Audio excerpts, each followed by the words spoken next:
Hello and welcome. My name is Joanna Nieves of the Nieves Law Firm, and today I'm going to be talking to you about your Sixth Amendment right to a speedy trial. So under the Sixth Amendment, it guarantees people accused of crimes certain rights and protections, like the right to a speedy trial, the right to a public trial, the right to be judged by an impartial jury, and so on. And so what does it mean to have the right to a speedy trial? That is where, depending on whether you're charged with a misdemeanor or felony, there are certain time limitations and expectations that are set regarding when the prosecution has to have charged the case or when certain things have to happen, when you need to be brought to trial.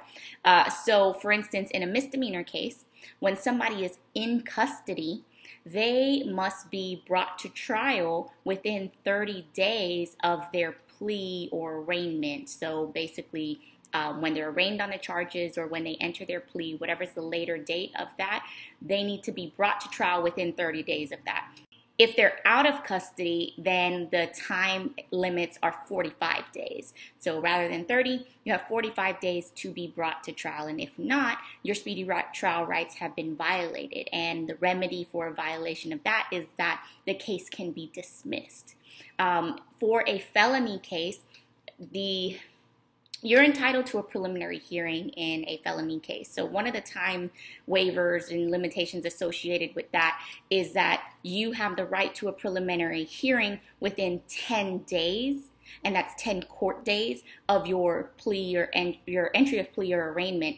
And then you also have the right to that preliminary hearing within 60 days of your arraignment or entry of plea. Now, that 60 days only comes into play if you waive your 10 days. And you can also waive your 60 days so you can go beyond that. Then, if you are a felony accused, then you have also a 60-day limitation on when you can be brought to trial unless you waive that. And after prelim, if you're held to answer, after your preliminary hearing, you must be charged within 15 days, and new accusatory pleading has to be charged within 15 days. So there are a lot of timing considerations that come into play when it comes to scheduling a preliminary hearing, scheduling trial, whether or not the district attorney, the DA, is in compliance, whether or not your case has been continued beyond the appropriate timing guidelines. And those things can lead to relief in your case if there's been a violation. So it's important to be working with somebody who's experienced with your speedy trial rights, who is staying abreast of them, who is keeping you informed, and who's also keeping track of whether or not the court or the district attorney has made any errors when it comes to your time waivers and your time rights.